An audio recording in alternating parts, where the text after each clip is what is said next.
Workplace wellness ideas. Hi, I'm Angie. Thanks for joining me here at Life Squared. Welcome to Life Squared, brought to you by the Perfectly Imperfect Network, from imperfect folk everywhere. Workplace wellness ideas. Now, these ideas rose out of the idea of a Wellness Wednesday in the workplace. Many years ago, I developed most of these, and I have used them in a company before. So I would love for employers to pay attention, or employees to urge their employers to put some of these in effect, because it really helps morale. And I will tell you, a great many of them don't cost any money. Some of them cost a little money up front, but they will save you a bundle of money in the back. And some of them just don't cost anything at all. There you have it. So we're going to begin. It's a rather long list, but I am really hoping you try some of these. Number 1, encourage health screenings and allow time off to do so. Try not to sanction the people. Try not to dock them pay. Just urge them to get those health screenings, because your company's going to run better if you catch health problems in the beginning rather than later on, where they're more costly towards your health insurance. They cost more sick days. They cost you productivity. Number 2, have fitness contests. You don't mind having a sales contest. What about fitness contests? What about during the holiday season, buying everybody a fitness counter? Getting everybody excited and about just getting their steps in every day.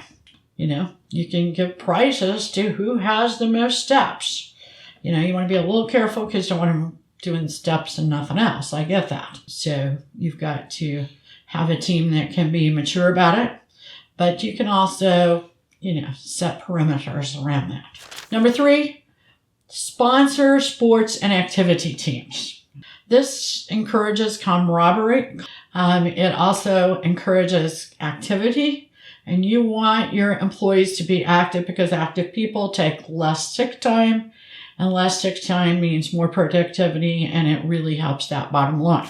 Number 4, offer fitness classes before work. Yoga Friday at, say work starts at 8 a.m. Have a yoga instructor come in at 7 a.m. And better yet, if you don't want to spend any money for it, find it on the YouTube channel. Yeah, there are so many things you can find on YouTube for free. Just like us, we're free. So have those going, and if you have some sort of lunch room or break room or some room that has a TV and people could do a little workout, it's going to help you. It's going to help that bottom line later on. Number 5, offer workshops and videos with healthy content about food preparation, mental health, physical health.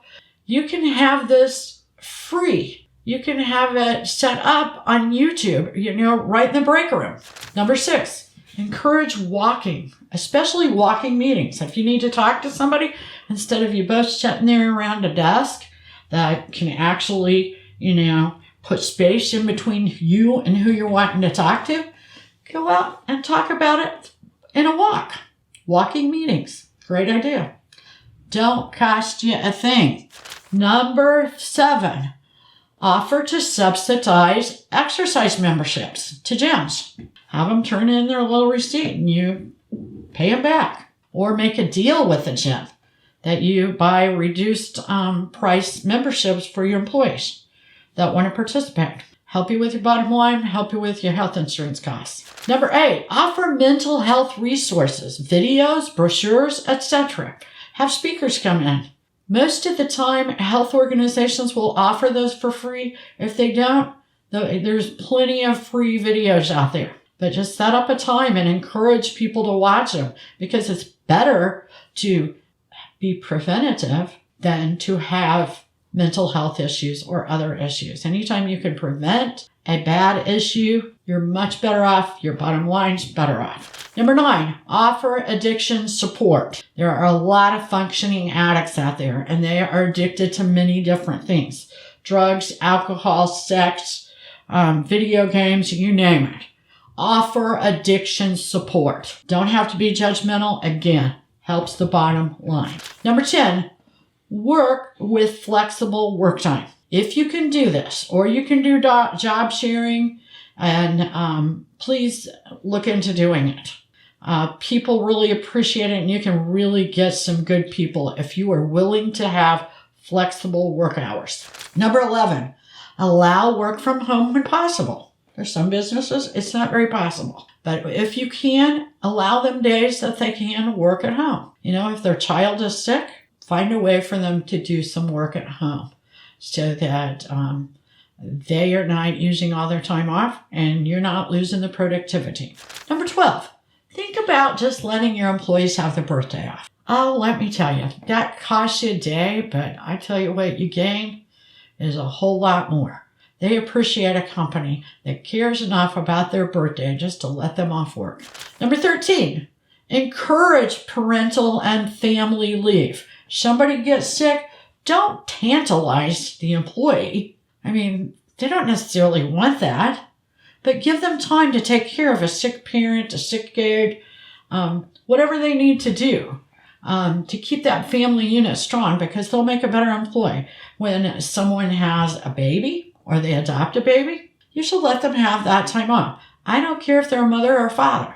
Let them have that time off. Number 14, rotate days off around the weekends from Memorial Day to Labor Day.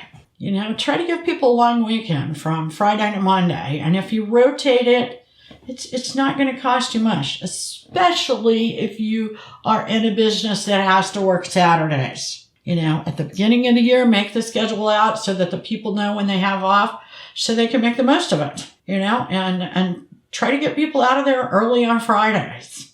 It's at least once a month when the weather's great. Your employees will appreciate it a lot. Number 15, recognize employees for their work or other accomplishments. Try to make sure you're recognizing them when they do a great job, even if they just do a great job out in the community and you happen to have heard about it. Keep congratulating them and recognizing their accomplishments. You don't really have to spend any money to do that. Number 16, laugh and surprise. Instead of having your monthly, weekly, daily meeting, turn it into popcorn and comedy. Find something on YouTube that's funny, bring in some popcorn, and have a little meeting. You would be surprised how the camaraderie would come together and really help your morale.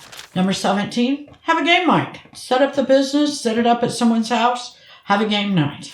Number 18, add a bike rack. Encourage people to ride their bikes. Why? Because it's healthy. Number 19, build a resource library. A resource library about your business, whatever your business happens to be. Include in that health books about, healthy eating, physical health, mental health, maybe even parenting. But build a little resource library. It doesn't take up much room. And encourage people to use that resource library. Number 20, invite experts in that can give people information about insurance, finance, health, wellness. The sky's the limit on what you can do to educate and help your employees, not only with what your business does, but how they can live their life better. Number 21, one of my favorites, have lunch with the boss. The boss should once a week have lunch with an employee, and I don't mean the same employee all the time.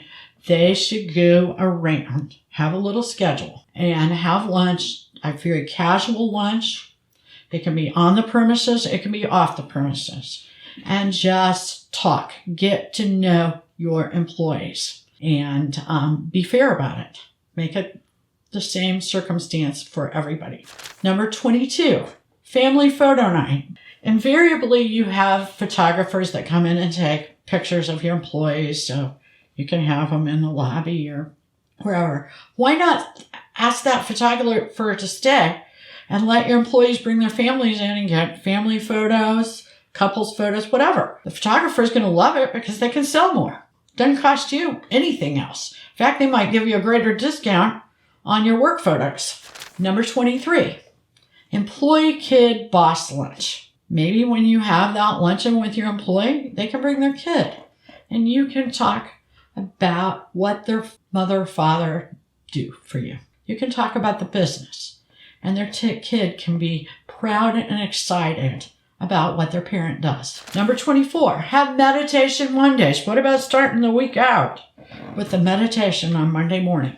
First thing before work starts? Great idea. It gets everybody centered, gets everybody on the same page. What a great positive way to start. Again, costs you no money. Number 25, make all this part of Wellness Wednesday. What a great thing to do. And number 26, really consider that Yoga Fridays. Thank you. We hope this helps you bring in some positive activities into your workplace. Please like us. Please subscribe. Tell your friends about us. Tell your coworkers about us. We're very excited that you have been so excited about this workplace series. We're going to keep it going. And I'm Angie Lynn, and I'd like to thank you for joining me here today at Life Squared. We really appreciate you joining us today at Life Squared on the Perfectly Imperfect Network. To get more content, please consider subscribing. If you have any questions or feedback, we'd love to hear from you in the comments section. Thanks for watching.